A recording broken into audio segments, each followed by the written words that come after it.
Si je vous dis justice ou injustice, à quoi pensez-vous? Est-ce que c'est quelque chose, un sujet qui vous est sensible? Pourquoi est-ce que Dieu n'agit pas? Pourquoi est-ce que Dieu agit parfois? Autant de questions qu'on va discuter ensemble aujourd'hui autour de cette table dans 3DS. On se retrouve tout de suite.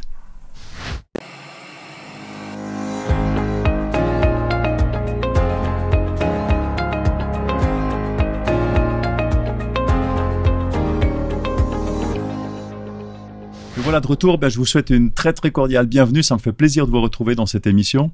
Nous sommes aujourd'hui toujours dans cette thématique de l'amour et la justice de Dieu qui nous accompagne pendant tout le trimestre dans nos émissions. Et cette semaine, nous en sommes arrivés à la 6e étude. La 6e étude qui s'intitule « Dieu aime la justice ». Alors c'est un thème qui est très sensible. Hein, depuis notre plus tendre enfance, on développe cette sensibilité à la justice. N'importe quel enfant se sent impliqué là-dedans quand il voit son frère ou sa sœur qui a quelque chose que lui n'a pas et il y a de l'injustice, il commence à en vouloir peut-être à ses parents, à son frère. On est très sensible à ça depuis le début. Donc c'est un sujet qui nous touche tous, je pense, particulièrement dans notre société où on voit de l'injustice partout. Et pour discuter de cette thématique sensible, cette thématique actuelle, j'ai sur le plateau 2 personnes avec moi. Alors, il y a Déborah à ma gauche et puis il y a Daniel à ma droite. Je vous remercie d'être là avec moi. Ça me fait plaisir de partager cette discussion, cette réflexion avec vous. Et je vous laisse quelques secondes pour vous présenter. Si tu veux commencer, Déborah. Je m'appelle Déborah, je suis membre de l'église de Fribourg. J'ai 3 enfants. Je travaille dans le domaine social et je suis passionnée de musique et en particulier la composition au piano. Merci pour la présentation. Bienvenue ici. Merci. Et moi, je suis Daniel Oliveira. Je suis pasteur adventiste de 3 communautés, une communauté à Genève et 2 autres à Lausanne. Je suis marié, 2 enfants et c'est un plaisir d'être avec toi cet après-midi. Merci, c'est un plaisir partagé, ça me fait plaisir de vous retrouver pour discuter de cette thématique. Alors moi j'aimerais d'abord vous poser une première question. Quand vous entendez le mot justice, parce que finalement c'est la thématique qui nous anime aujourd'hui, quel est le mot justice? Quand vous entendez ça, quelle est la première image ou la première pensée qui vous vient à l'esprit? Comment décrire la justice? Qu'est-ce que c'est pour vous? La justice, quand j'ai cette image de justice, la première image que j'ai, c'est un tribunal en fait. Mmh. C'est vraiment avec un juge, où les choses vont être décidées de la bonne manière. En tout cas, c'est ce qu'on espère. Dans le cadre de mon travail, j'ai déjà eu l'occasion d'aller dans des tribunaux. Et je dois dire que c'est assez particulier d'être dans un tribunal parce que tout est fait pour avoir une certaine impression, que ce soit le choix du mobilier, l'emplacement du mobilier, l'emplacement des personnes qui sont pendant ce jugement, la position du juge, un peu au-dessus sur une estrade, un peu surélevée. Toutes ces choses-là sont faites pour inspirer un respect et une crainte aussi. Une intimidation, j'allais dire. Ouais. C'est intéressant. Moi, j'ai jamais, alors peut-être certainement par chance, j'ai jamais eu l'occasion d'aller dans un tribunal, mais en tout cas, c'est vrai que j'ai jamais fait attention à ce genre d'éléments finalement dans une salle de tribunal. Comment sont pensées les choses. Parfois même les habits, parfois même la chevelure. Ouais. C'est vrai. Alors, c'est vrai que moi aussi, c'est une image que je rapproche au tribunal, puisque quand j'étais petit, sur le parcours de l'école, il y avait un tribunal où je passais toujours devant. Il y avait une grande statue d'une dame assez joyeuse qui avait dans une main une balance avec 2 plateaux et sur une autre une épée, mais qui était, on dirait, au repos. Et cette image me faisait travailler la tête parce que je me disais, mais pourquoi est-ce que cette dame qui est joyeuse, qui a une épée, qu'est-ce qu'elle fait tout ça? Et avec le temps, j'ai compris que la balance, c'est pour juger et l'épée, c'est pour condamner. Voilà. Mais l'épée était au repos, c'est-à-dire l'épée était tournée vers le bas. Et j'ai compris que c'était plutôt un besoin de juger et le besoin de punir, ce serait quelque chose pour après. Mais c'est l'image aujourd'hui, quand je passe justice, c'est ça qui me revient, cette image imposante de... D'accord. Avec la balance qui représente quand même cette égalité aussi. Exactement. Hein. Alors on va voir, parce que je pense que quand on parle de justice et d'injustice, il y a cette notion d'inégalité souvent qui rentre en ligne de compte. Hein. Pourquoi moi? Pourquoi les autres? Pourquoi pas les autres? Et on se compare, il y a beaucoup la notion de comparaison. Et c'est des choses qu'on va développer. On va rentrer dans le thème du sujet, dans le thème qui nous anime aujourd'hui avec des textes bibliques et je vous propose pour commencer de prier ensemble. Seigneur notre Dieu, nous voulons te remercier pour cette parole que tu nous donnes, que tu nous as laissée, cette parole qui est vivante, qui est tellement riche. Et Seigneur, que tu puisses nous aider, maintenant que nous allons rentrer dans ce texte, que tu puisses nous aider à le comprendre, à te comprendre, Seigneur, à comprendre tes plans, à comprendre comment tu agis dans nos cœurs et pour l'humanité. Quels sont tes plans pour l'humanité? Seigneur, sois avec nous dans nos discussions. Nous te prions au nom du Christ. Amen. Amen. Alors, pour commencer cette étude, j'aimerais prendre d'abord un premier texte qui se trouve dans Jérémie 9, au verset 23. C'est un peu le texte central de notre étude de cette semaine. Et ce texte nous dit que celui qui fait le fier soit fier d'avoir du bon sens et de me connaître. Donc c'est Dieu qui parle. De savoir que je suis le Seigneur Yahvé et que j'agis sur la terre avec fidélité, équité et justice, car c'est à cela que je prends plaisir. Déclaration du Seigneur. Alors c'est un beau texte où Dieu s'exprime ici, et il nous dit qu'en fait ça sert à rien d'être fier, de faire le fier, si ce n'est d'être fier de connaître Dieu et de savoir qu'il agit sur la terre, et qu'il agit avec fidélité, équité et justice, comme il le dit lui-même. Pourquoi? Parce que c'est ce qu'il aime, c'est pour ça. Alors c'est un texte qui est très interpellant, en tout cas moi j'ai trouvé, quand je l'ai lu, j'ai trouvé ça interpellant, peut-être encore plus interpellant pour ceux qui ne croient pas en Dieu, parce que Dieu il dit, j'agis. Et il y en a beaucoup des non-croyants qui disent, mais c'est où que Dieu il agit? Moi, je ne le vois pas agir devant tant d'injustice. Donc, c'est peut-être un point d'interrogation ici, en tout cas chez beaucoup de personnes. Et je pense que, d'ailleurs, il y a beaucoup, je pense que c'est une des raisons principales pour lesquelles des non-croyants, peut-être, ne croient pas en Dieu. Parce qu'en voyant toute l'injustice qu'il y a dans ce monde, ils se disent, mais non, mais c'est pas possible. Si Dieu existait, il ne permettrait pas toute cette souffrance. Pourquoi, s'il y a un Dieu, pourquoi est-ce qu'il ne fait rien? Je pense que c'est une grande question, j'ai presque envie de dire existentielle, mais extrêmement répandue. Alors, par rapport à ça, j'aimerais vous poser la question, est-ce que c'est vraiment le cas, que Dieu ne fait rien? Quelle réponse finalement donner à tous ces gens qui se posent la question, et peut-être qu'on en fait partie ou qu'on en a fait partie, je ne sais pas, mais ces gens qui ne comprennent pas pourquoi, d'un côté, Dieu parle de justice dans la Bible, et d'un autre côté, l'injustice, elle continue, elle perdure dans ce monde d'une manière très souvent atroce, parce que c'est souvent lié à la souffrance, d'une manière atroce, et puis c'est difficile à accepter. Alors, est-ce que si Dieu n'agit pas, ou en tout cas comme on l'aimerait, est-ce que c'est à nous d'agir pour rendre justice? Quel est le rôle de Dieu? Quel est notre rôle finalement dans ce monde qui baigne dans l'injustice? Alors, c'est vrai que cette question, elle est très ancienne, parce que David, déjà, se posait la question dans les psaumes, dans l'Ancien Testament. Il disait, oui, mais pourquoi Dieu, c'est méchant, qu'ils ont la belle vie, et nous, les croyants, on essaye d'être corrects, et puis on n'a que des malheurs, on n'a que des injustices. C'est vrai que c'est une question qui est bien, bien ancienne. Mais je dirais que ce n'est pas à nous de nous substituer à Dieu, du tout. Mais je crois qu'il y a des domaines dans lesquels nous devons être actifs. Par exemple, Jésus, quand il était ici, dans cette terre, il a dit à ses disciples, les pauvres, les veuves et les orphelins, vous allez les avoir toujours avec vous. Pourquoi? Parce que c'était un moyen pour que les personnes, les croyants, puissent montrer de la beauté et montrer un peu un soutien et se faire des soucis avec eux. Mais c'est une forme d'injustice aussi, la pauvreté. Pourquoi il y a quelques-uns qui sont riches et d'autres qui sont pauvres. Il y a des domaines, je pense, que nous pouvons, comme personnes, nous pouvons agir. Et nous devons agir pour résoudre certaines questions. Il y a d'autres domaines où ça sort de les sphères privées et personnelles. C'est plutôt, je pense, au gouvernement, c'est plutôt à l'État de le faire. Et si ceci ne se fait pas, il y a encore un autre domaine, ça appartient au domaine de Dieu. Mais d'aucune manière, nous devons faire le travail de Dieu. Chacun, je pense, qui a son rôle, mais il faut toujours savoir que Dieu ne peut pas toujours agir comme il souhaite. La justice que nous comprenons aujourd'hui, c'est une justice humaine, mais elle est loin de la justice divine.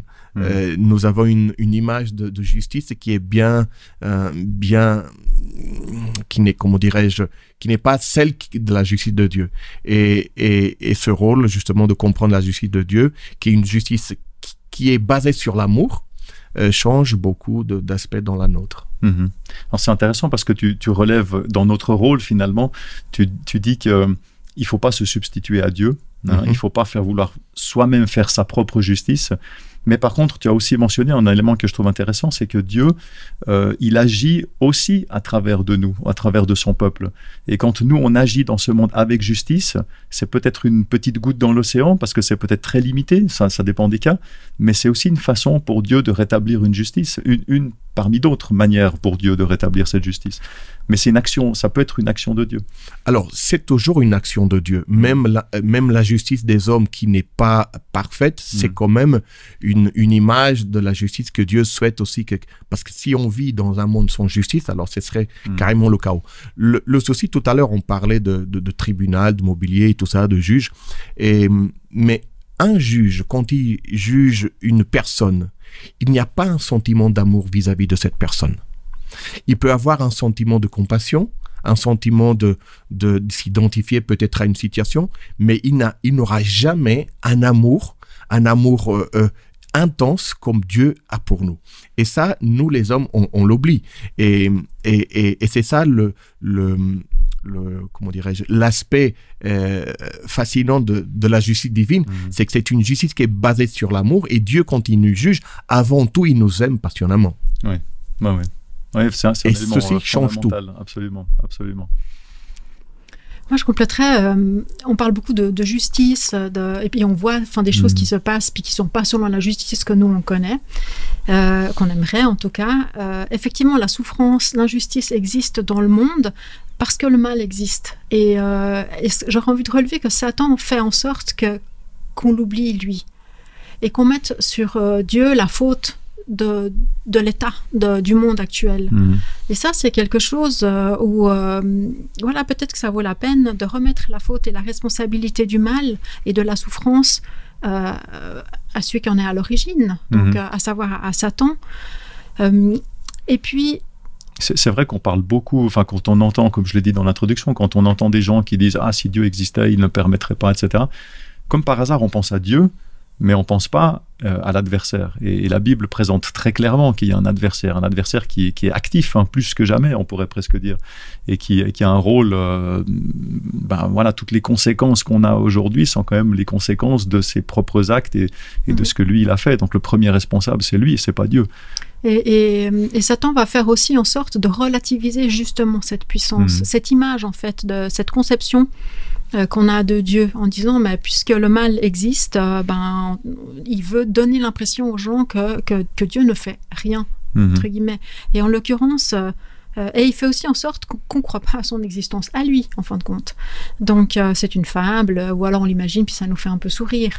Donc j'aurais envie de relever cet aspect-là. Et puis par rapport à nous, ce qui est attendu de nous, c'est vraiment de pouvoir agir, comme tu l'as dit, avec justice et avec équité, à notre niveau. Dieu il dit ce qu'il attend de nous dans Michée 6 au verset 8, qui dit il t'a fait connaître ô homme ce qui est bon, et ce que le Seigneur réclame de toi, c'est quoi, si ce n'est que tu agisses selon l'équité, que tu aimes la fidélité et que tu marches modestement avec ton Dieu. Et pour le reste, Dieu nous invite à avoir confiance en lui. Lui, il agira en son temps. Alors, c'est vrai que tu as pris un texte biblique qui est très intéressant, celui-là. Vraiment, je pense que c'était très très bien de le relever. Il y a aussi beaucoup d'autres textes bibliques qui parlent de la justice, de Dieu en rapport avec la justice. Nous savons, la Bible nous le dit beaucoup, et je pense qu'à peu près tout le monde le sait, que Dieu est amour. Dieu se présente en disant voilà, que Dieu est amour, mais Dieu incarne aussi la justice. Non pas qu'il aime la justice, mais il incarne vraiment la justice. Et ça, notamment, il y a différents textes dans les psaumes qui en parlent. Et notamment dans Psaume 7 au verset 12, le texte nous dit même que Dieu est un juge juste. Alors, dans ce contexte, finalement, de rétablir la justice en cas d'injustice, moi, je me suis fait la réflexion en préparant cette émission. Je me dis, mais si on veut rétablir une injustice, enfin rétablir la justice dans un contexte d'injustice, il est nécessaire d'avoir une autorité. Souvent, oui. il faut quelqu'un qui soit une autorité supérieure, qui puisse mettre les règles, mettre les choses, et puis peut-être corriger, ou dans certains cas condamner, ou enfin je sais pas, mais c'est lui qui aura cette autorité pour rétablir la justice. Et on sait que Dieu, la Bible nous le dit, Dieu est tout puissant, il est lui-même cette puissance supérieure qui peut et qui va rendre justice, mais quand il exerce son pouvoir, il ne le fait qu'avec justice et amour, c'est ce que nous dit la Bible. Et à ce sujet, justement, il y a un point qui m'a beaucoup interpellé quand j'ai préparé cette émission, c'est le texte quand Moïse rencontre Dieu au mont Sinaï, et on voit dans Exode 33 au verset 18, Moïse qui cherche des éléments où il peut avoir plus confiance en Dieu, parce il manque certainement un peu de confiance en lui, et aussi de confiance en Dieu. Et dans ce dialogue qu'il a avec Dieu, Moïse va lui dire, mais fais-moi voir ta gloire. Et c'est une demande qui est très humaine, finalement. Nous, on a la fâcheuse tendance à écouter et à respecter que ceux qui nous montrent de l'autorité, de la puissance. Alors là, oui, on va les respecter parce que c'est quelqu'un qui a un charisme et qui a une grande puissance. Et c'est intéressant de voir le verset suivant, donc Exode 33, verset 19, la réponse de Dieu. Quand Moïse il dit « Fais-moi voir ta gloire », Dieu il va répondre « Je ferai passer devant toi toute ma bonté. Je ferai grâce à qui je ferai grâce et j'aurai compassion de qui j'aurai compassion. » Donc si je résume, Moïse demande à Dieu une démonstration de puissance, d'autorité pour lui faire confiance, et Dieu y répond en donnant une démonstration de bonté, de grâce et de compassion. Alors pourquoi ça? Est-ce que finalement Dieu il répond pas un petit peu à côté de la plaque? Moïse en tant qu'homme, en fait, a besoin d'une démonstration de force. C'est ce qu'il pense, en fait. Il a besoin d'une démonstration de force de la part de Dieu qui va le rassurer, quelque part. Et Dieu va lui répondre à un autre niveau. Il va lui répondre à un niveau... Il ne va pas rentrer dans ce jeu de puissance. Il va rentrer plutôt... il veut qu'on le connaisse et qu'on le respecte et qu'on lui fasse confiance, non pas parce que c'est le plus fort, mais parce qu'on a confiance dans son amour pour nous et qu'il va faire le maximum pour nous, en fait. Donc, et là, c'est un changement de valeur que Dieu propose à Moïse. Et quand il se montre comme ça, je trouve ça très touchant et ça rejoint ce Dieu de relation et pas ce Dieu de puissance. L'amour, c'est quelque chose qui ne se commande pas. Le respect, oui. Le respect, on peut exiger du respect. Mais l'amour, pas. Et là, Dieu est vraiment un Dieu d'amour. C'est cet amour qu'il veut montrer. Il veut qu'on le connaisse pour cela. Et quand il va se présenter... Parce que de temps en temps, il se présente avec force et autorité. C'est réservé à qui cette présentation? C'est réservé aux ennemis du peuple de Dieu. Et c'est là, en fait, où il va démontrer que oui, il est Dieu et que oui, il veut sauver son peuple. Donc pour défendre son peuple. Mais vis-à-vis de son peuple, c'est de l'amour et de la compassion. Voilà. C'est, en tout cas, dans ce moment-là, avec Moïse, c'est ce qu'il va montrer. Et Moïse, du coup, va être porteur de ça. Et après, il va montrer que Dieu va agir. Et puis, Dieu, vis-à-vis des Égyptiens, ou dans plein de moments dans la Bible, il y a plein de moments où on voit que Dieu agit avec puissance en faveur de son peuple. Mais c'est cette puissance qu'il montre vis-à-vis de l'ennemi. Et je pense que c'est vraiment important, cette notion avec nous, avec son peuple. Dieu veut avoir une relation d'amour, et avec les autres, c'est « Ok, je te montre qui je suis. Je suis vraiment, c'est moi qui dirige le monde. » Ça me fait un peu penser à une relation presque comme dans une famille, quand il y a des parents et puis des enfants.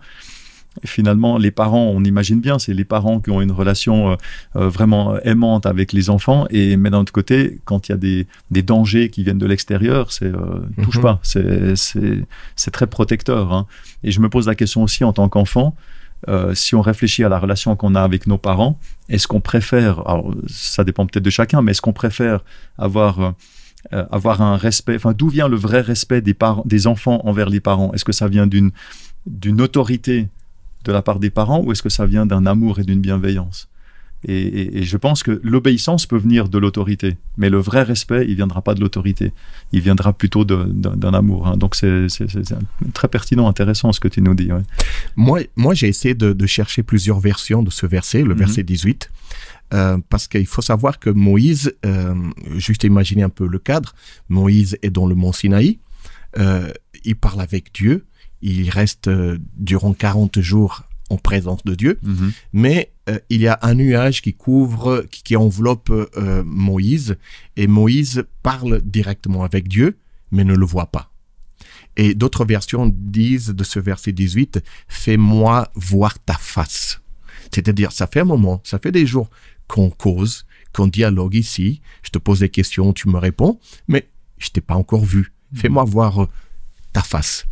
Et nous savons pertinemment que aussi, comme pécheur, Moïse ne pouvait pas voir la face de Dieu et continuer à vivre. Et c'est pour ça que aussi Dieu fait de sorte que le désir de Moïse soit exaucé, mais il ne peut pas l'exaucer parce que sinon il meurt. Alors qu'est-ce qu'il fait? Et c'est ça qui est bon de Dieu, c'est que Dieu fait passer tout son amour, Dieu fait passer toute sa bonté, toute sa miséricorde. Pourquoi? Parce qu'il y a devant lui un pécheur, mais Dieu fait de sorte qu'il purifie ce pécheur, il le met en relation privilégiée avec lui, et avec toute sa bonté, il le met entre l'être humain qui est pécheur, et entre lui, il fait de sorte qu'il n'aille presque pas d'objection à ce qui puisse se révéler davantage. Mais l'histoire nous dit qu'il ne s'est pas montré carrément de face, il s'est montré un petit peu de dos, et en plus il a mis sa main devant. Ça montre un Dieu qui veut être vraiment proche de nous, et son amour et sa bienveillance fait de sorte qu'il se rapproche davantage de ces personnes qu'il aime. Ça, c'est le Dieu d'amour. Moi, j'aime bien cette idée, comme tu dis, d'un Dieu qui va pas faire des démonstrations de puissance, voir sa face. Finalement, pourquoi est-ce que Moïse pouvait pas vivre en même temps de voir Dieu? C'est parce que Dieu dégage tellement de puissance. Et Dieu, il n'a pas envie qu'on le connaisse pour sa puissance. Il a envie qu'on le respecte et qu'on le connaisse et qu'on l'aime pour sa bienveillance. Qu'on le connaisse pour ça. Et qu'on l'écoute parce qu'il est bienveillant. Exactement. C'est un changement de paradigme par rapport à notre nature humaine, comme tu l'as évoqué aussi tout à l'heure. C'est que le péché ne peut pas subsister, ne peut pas continuer à vivre devant Dieu. Il y a une incompatibilité totale. Il ne peut pas, c'est une loi de Dieu divine. Ça ne peut pas. Mais Dieu, face à ces lois, ce qui est extraordinaire, c'est que Dieu fait passer tout son amour pour dire, voilà, je sais qu'il y a ceci comme réalité, mais avec de l'amour, la miséricorde et la grâce que je vais mettre là dans cette situation, tu vas pouvoir aller plus loin et voir ce que tu souhaites voir. Et ça, c'est un Dieu qui cherche désespérément à entrer en contact avec nous. Tant qu'on ne sera pas au ciel, tant que ce problème de péché ne sera pas terminé, ben, il essaye quand même de créer des liens avec chacun de nous, et ça, c'est merveilleux. Si je continue dans l'Ancien Testament, on voit que dans l'Ancien Testament, enfin si on compare, je ne sais pas si on peut vraiment comparer comme ça, mais si on compare l'Ancien et le Nouveau Testament, on voit que dans l'Ancien Testament, Dieu se présente plus souvent comme une autorité suprême, cette notion de Dieu tout-puissant. Dans le Nouveau Testament, Jésus il va plutôt présenter la face d'amour de Dieu. Alors ça ne veut pas dire qu'il n'y avait pas d'amour dans l'Ancien Testament et qu'on me comprenne bien, c'est des tendances générales, c'est ce qui peut ressortir un peu plus. Mais parfois, quand on lit l'Ancien Testament et le Nouveau Testament, on a l'impression qu'il y a comme deux dieux différents entre l'Ancien et le Nouveau, ou que Dieu, quelque part, il a changé, comme s'il avait évolué. On est passé à la version 2, je ne sais pas. Et pourtant, toujours dans l'Ancien Testament, si on regarde le texte de Malachie 3,6, il nous dit que Dieu ne change pas. Il y a aussi Jacques, là on passe dans le Nouveau Testament, Jacques 1, verset 17, qui nous dit qu'il n'y a ni changement, ni ombre de variation chez Dieu. Alors, comment concilier ces deux aspects, finalement? Est-ce que Dieu, il change ou pas? Et si oui, en quoi est-ce qu'il change?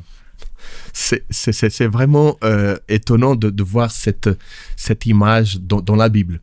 Il y a aussi un texte que j'avais préparé ici en 1 Samuel 15 et verset 29 qui dit que le Seigneur ne change jamais d'avis comme les êtres humains. Le Seigneur, c'est pas quelqu'un que tout à coup, voilà, ah non, je me suis trompé, non, c'est plus ça. Un jour c'est oui, l'autre jour c'est non. Et puis voilà. Mais c'est vrai qu'en lisant l'Ancien Testament, on peut ressentir un Dieu qui change d'avis, Et les téléspectateurs peuvent se poser la question, mais pourquoi est-ce qu'il change d'avis? Parce que c'est vrai qu'il a changé d'avis plusieurs fois. Mais il faut voir cette question comme étant quelque chose qu'il a changé d'avis parce que entre-temps, il y a le pardon qui est survenu. Lorsque Dieu est face à une situation qui se met en colère, entre guillemets, si on peut se dire ceci, c'est parce qu'il y a eu quelque chose qui l'a vraiment rendu triste. Des actes, un comportement d'idolâtrie du peuple d'Israël. Et Dieu, face à ce problème, face au péché, il a envie de résoudre ce problème de péché. Le problème, c'est que lorsque le peuple d'Israël se répand et lorsqu'il revient vers Dieu, le péché et ce problème ne se pose plus devant Dieu. Et Dieu, quand il pardonne, les conséquences du péché qu'il nous avait dit avant le pardon, que ce serait nos conséquences, une fois qu'il nous pardonne, on n'a plus ces conséquences. C'est-à-dire que ce que Dieu voyait, pas comme une punition qu'il nous donne, mais comme une conséquence naturelle du péché, n'existe plus. Et c'est pour ça que Dieu, je dirais pas qu'il change d'avis, mais Dieu passe à l'étape suivante, c'est-à-dire, tu t'es repenti, maintenant c'est bon, les choses sont réglées, tu n'as plus besoin de subir ce problème-ci. C'est vrai que dans le Nouveau Testament, Jésus savait pertinemment ce problème. Une des tâches du Christ, quand il est venu ici, c'était pas seulement de nous sauver et de nous donner l'exemple et de vivre une vie en piété, mais c'était aussi de nous montrer la vraie face, le vrai caractère de Dieu. Et c'est pour ça qu'il a fait de sorte que son ministère, qui pouvait peut-être durer 1 mois, mourir pour les hommes et puis nous sauver, c'est vrai. Jésus aurait pu faire ça très rapidement, mais il a demeuré quand même 3 ans et demi, montrant aux gens un amour, être auprès d'eux, en les soignant, les guérissant.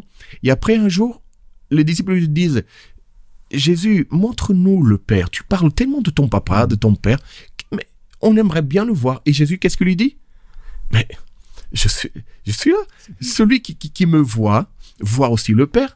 Et le Père est comme moi. C'est-à-dire que cette image d'amour et cette image d'intransigeance que l'Ancien Testament démontrait de Dieu, Jésus vient un peu lever un peu le voile. Il vient un peu éclairer un peu tout ça et dire, voilà, non. Dieu est amour et on le voit. Mais maintenant, j'espère que vous le voyez davantage parce que la réalité de Dieu, c'est qu'il est amour. Comme je le suis, il est aussi. Il est juste et il est amour. L'Ancien Testament, il mettait en phase, en lumière plutôt la justice de Dieu, la colère lorsque les choses n'allaient pas. Le Nouveau Testament, Jésus a voulu mettre davantage cet amour de Dieu vis-à-vis de nous pour que nous puissions ne pas avoir peur. Et que le premier sentiment quand nous faisons quelque chose qui n'est pas correct, que nous puissions venir à Dieu, pas par peur, mais par amour, parce qu'il nous attire vers lui. D'accord. Dieu en tant que tel, j'ai envie de dire que non, il ne change pas, comme le dit la parole de Dieu, dans le sens où c'est la base de son royaume, qui est l'amour, en fait. Ça ne change pas. Cette base, son projet pour l'humanité ne change pas. Par contre, voilà, effectivement, il va pouvoir adapter certaines choses en fonction de la réponse des hommes. Mais il ne va pas dire un jour oui, un jour non. C'est pas comme nous, on fait effectivement, par exemple, les enfants, des fois, à force d'insister, un parent va dire non, puis au bout d'un moment, il en a marre, puis il va dire oui. Et là, l'enfant, du coup, va aller plus loin, il va continuer à tester, parce qu'il va dire, mais de toute façon, mes parents, ils mettent pas de cadre, ils me disent oui, puis ils me disent non, puis ils me disent oui si j'insiste, donc ils sont pas fiables en fin de compte. Donc je vais continuer à tester, puis voir jusqu'où je peux aller. Si ça marche d'insister, j'ai trouvé le moyen pour y arriver, j'insiste, puis c'est bon. Et alors que là, Dieu n'est pas du tout comme ça dans cette manière de faire. Et j'ai envie de dire que c'est plus comme on parle de ce Dieu de relation, c'est vraiment un Dieu qui va s'adapter, qui va s'adapter à nous, non pas par rapport à la base en tant que telle, son plan, ça ne change pas, mais ça va s'adapter en fonction de nos réponses. Ça veut dire que si oui, effectivement, on se rend compte et puis on accepte peut-être qu'il nous montre que quelque chose dans notre vie peut être changé parce que ça joue pas. Du coup, effectivement, il vient, il nous parle, il nous recherche, il veut avoir cette relation avec nous. Et à l'époque, dans l'Ancien Testament, c'était quoi les besoins du peuple? Est-ce que c'était dans ce moment de super relation d'amour, machin? Non, parce qu'ils connaissaient pas. C'était le début en fait du plan du salut. C'était un peuple à reconquérir. Donc voilà. Et c'est pour ça que j'ai envie de dire que, en fonction des besoins du peuple à l'époque, le besoin que nous on a maintenant, les réponses vont changer de la part de Dieu. Mais la base et son amour, la base de son royaume et les plans pour l'humanité ne changent pas. Et ça, c'est rassurant. Moi, j'aime bien cette idée, on en a parlé, de cette image qu'on a entre des parents et des enfants. Et je pense que c'est très, très pédagogue comme image. C'est que nous-mêmes, en tant que parents, quand nos enfants, peut-être on avait certains plans en disant, tiens, on va agir comme ça. Et puis tout d'un coup, l'enfant, il fait quelque chose, ou il a un besoin particulier, ou je ne sais pas. Et tout d'un coup, le parent va dire, c'est une nouvelle situation. Et du coup, je ne vais pas agir comme j'aurais voulu, mais je vais agir autrement. C'est pas que je me contredis, c'est que je m'adapte à la situation, parce que c'est, vu cette nouvelle situation, une autre décision est plus appropriée. Mais toujours dans la lignée principe. Et je pense que Dieu, il agit beaucoup comme ça. Ça, c'est quelque chose que... je pense qu'il y a quelque chose qui est fondamental qu'on peut retenir dans notre relation avec Dieu. C'est cette adaptabilité de Dieu à des nouvelles situations qui peuvent arriver. Tu voulais ajouter quelque chose ou bien? Pardon, j'avais... Moi, j'ai quelque chose à ajouter. Nous avons cette espérance avec nos enfants. Et encore cette semaine, une anecdote, j'ai reçu les rapports de notes de mon fils, le plus jeune, et puis j'ai vu qu'il avait un 3,5 sur l'allemand. Et puis, je lui ai dit, mais écoute, pourquoi est-ce que... Et lorsque j'ai vu les notes, je me suis dit, il faudrait penser à quelque chose qui va faire de sorte qu'il va réagir. Et on avait tout de suite imaginé quelque chose dans ma tête, mais en arrivant vers lui, en parlant avec lui, en connaissance de cause et voyant ce qui se passait, tout ce que j'avais imaginé dans ma tête comme punition, comme restriction de téléphone à droite, à gauche et de sortie, on s'est dit, et Dieu fait la même chose avec nous. C'est-à-dire que c'est l'amour de Dieu qui est la base de tout. Dieu ne change pas, c'est vrai que Dieu ne change pas, mais Dieu veut qu'à partir, avec l'amour qui nous attire, il veut que nous, on se rende compte que il vaut mieux aussi changer vis-à-vis de lui, pour lui. Et tu as évoqué quelque chose tout à l'heure, tu as parlé de la colère de Dieu. Et moi, ça m'a fait aussi penser, d'ailleurs c'est marrant parce que j'en ai parlé avec mon fils il y a quelques jours, là, on parlait de quand il était petit.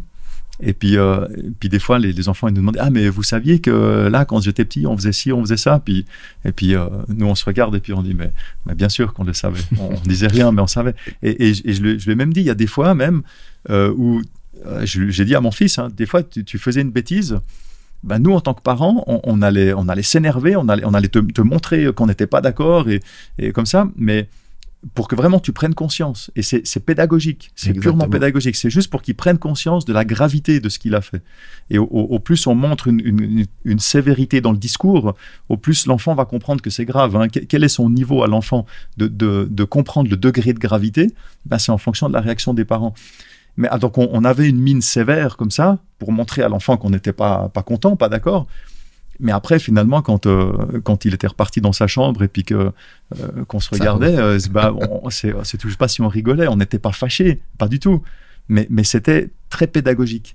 Et je pense que Dieu, quand on parle de colère, je pense qu'il y a en tout cas un élément, j'ai pas envie de dire que ça explique toute la colère de Dieu, c'est pas mon propos, mais je pense qu'il y a un élément là où Dieu, il est extrêmement pédagogue avec nous. Et des fois, ce qui peut être perçu par nous comme étant de la colère, de l'injustice, de l'inaction, etc., etc.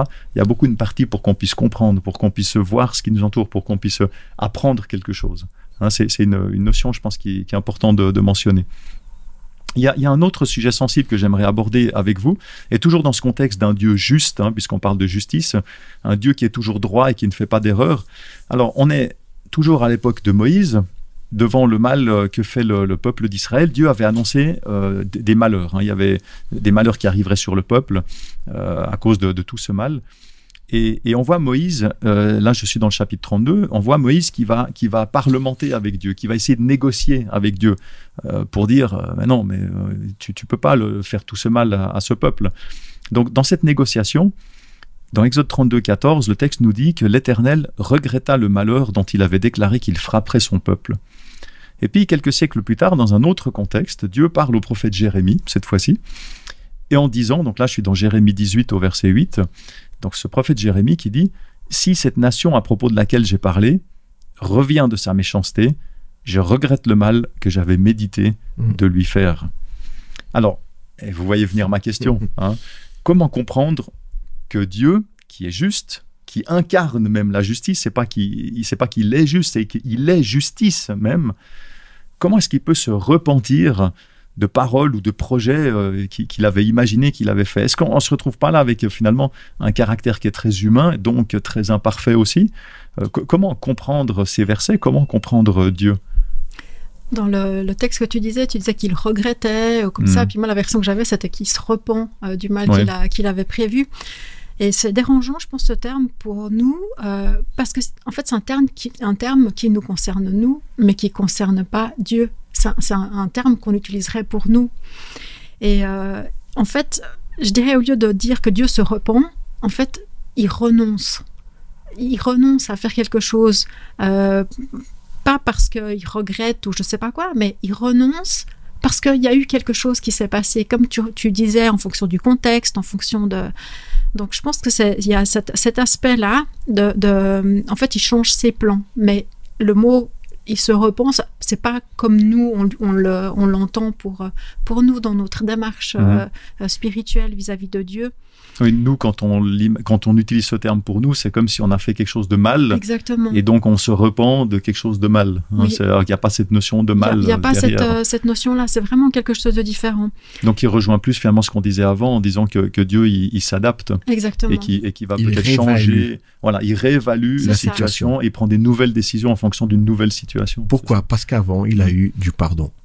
Il a eu la repentance.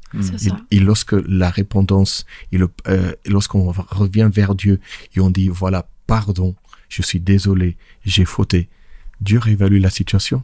Et si voilà, mais ce que je voulais faire avant, c'est plus valable. C'est ça. Je ne peux plus rien faire. Absolument. C'est là, moi je trouve très très beau, c'est de voir dans Dieu, qui connaît chaque chose, qui connaît les cœurs, de voir en fait cette compassion qu'il peut avoir pour nous.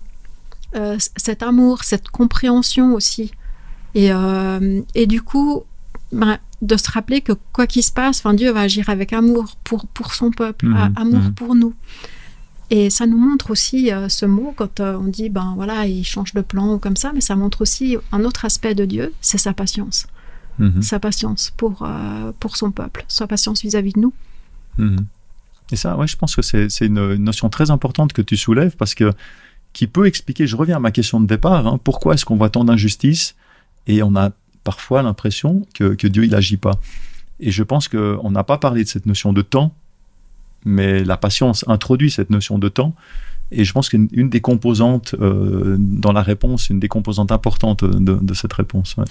Il y a beaucoup de choses que nous, les humains, nous ne le savons pas. C'est-à-dire que ce conflit entre le bien et le mal, et nous allons voir dans les leçons qui sont dans l'avenir, il y a beaucoup de contraintes vis-à-vis de Dieu, et il y a des situations que nous ne connaissons pas la totalité des enjeux. Ce que nous connaissons ici, dans cette planète, nous mène parfois à penser et à tirer des conclusions qui, je dirais, qui ne sont pas les meilleures. Mais si Dieu, avec toute sa sagesse, avec tout son amour, s'il prend du temps pour résoudre un problème, pour attendre à ce que quelque chose se passe, c'est parce qu'il est extrêmement nécessaire. Autrement, Dieu aurait fait beaucoup plus rapidement, beaucoup plus, dirais-je, d'autres façons. Mais Dieu, s'il a besoin de temps, c'est parce qu'il est en train de résoudre des problèmes. Et nous devons quoi? Lui faire confiance. Et c'est vrai qu'il y a des injustices, oui. C'est dans mon domaine, et on revient au début, c'est dans mon domaine de pallier à cette injustice, ok, et Dieu me laisse le soin de le faire. Ça sort hors de mon domaine, peut-être à l'État, alors remets ça dans la main de Dieu et dit, écoute, ça me dépasse, je ne sais pas quoi faire. On a la prière, et il y aura des problèmes malheureusement que nous ne pouvons pas les résoudre ici. Mais il faut faire confiance à ce que Dieu, un jour, va résoudre le tout et de la meilleure façon. Alors, lui demander du courage pour tenir bon jusqu'à là. Oui. Très bien, on arrive gentiment au terme de notre étude et avant de terminer, j'aimerais vous redonner la parole quelques minutes pour que vous donniez votre propre conclusion. Qu'est-ce que vous avez peut-être particulièrement apprécié, ce que vous retenez, ce que vous aimeriez laisser aussi et partager avec nous et avec tous ceux qui nous écoutent, qui nous regardent. Qu'est-ce qui est pour vous l'essence même de cette étude à retenir ? Écoute, moi, j'aimerais juste laisser un petit verset aussi, qui est dans le livre de Psaume, chapitre 89, verset 14, qui dit que la justice et le droit sont les bases de ton règne. La bonté et la vérité marchent devant toi. Le règne de Dieu, c'est un règne de justice. Et la vérité, l'amour, la grâce, la miséricorde, c'est ce qui va devant Dieu, qui nous heurte, qui nous atteint, pour que nous puissions justement nous remettre avec lui, changer d'avis et revenir auprès de lui. Merci Daniel. Et toi Déborah ? Moi je dirais, ce que je retiens, c'est vraiment cette fidélité de Dieu, ce fait aussi qu'il va s'adapter à nous dans une certaine mesure, sans bouger pour autant. C'est la base de son plan du salut, cet amour et tout ça. Et je dirais aussi que Dieu se soucie profondément du mal, de la souffrance, de l'injustice, de l'oppression que l'on peut rencontrer sur cette terre et qu'il condamne sans équivoque, vraiment très très clairement. La justice et l'équité sont la base, le fondement de son royaume et c'est dans un royaume tel que celui-ci que moi j'ai envie de vivre. Moi aussi. Exactement. Voilà, eh bien je vous remercie beaucoup d'avoir suivi, je vous remercie aussi à vous d'avoir été sur ce plateau, qu'on a pu discuter, qu'on a pu réfléchir autour de cette thématique. C'est vrai que l'injustice c'est un sujet qui est très vaste. Ce qu'on peut retenir, et comme on l'a dit, c'est que Dieu a un règne de justice. Et s'il y a de l'injustice dans ce monde, ça montre bien que Dieu ne règne pas encore partout dans ce monde. Mais c'est lui qui est garant de cette justice, qu'il rétablira. Notre rôle à nous, c'est peut-être, et c'est ce qu'il nous demande, c'est d'abord d'aimer. C'est une thématique où on parle de Dieu aime la justice, on allie l'amour et la justice. Aujourd'hui, dans notre monde, notre rôle premier, c'est d'aimer, et celui de rendre justice, c'est d'abord celui de Dieu. J'espère que cette étude aura répondu à certaines questions, on aura donné peut-être des pistes de réflexion pour continuer chez vous votre propre réflexion, tout seul ou à la lecture de la Bible, et je vous encourage à lire la Bible, peut-être aussi avec d'autres personnes, en groupe, en partageant et en discutant autour de cela. En tout cas, c'est ce à quoi je vous encourage. Et puis, si vous avez aimé, n'hésitez pas à mettre un petit pouce. Vous pouvez aussi nous faire un don, et vous savez qu'on a besoin de vos dons. On apprécie beaucoup, on vous remercie beaucoup pour tous ceux qui nous font des dons. Vous trouvez notre site internet espoirmedia.ch où vous pouvez aussi nous faire des dons. Voilà, il ne me reste plus qu'à vous souhaiter une très très bonne semaine et à vous dire à la semaine prochaine. À bientôt.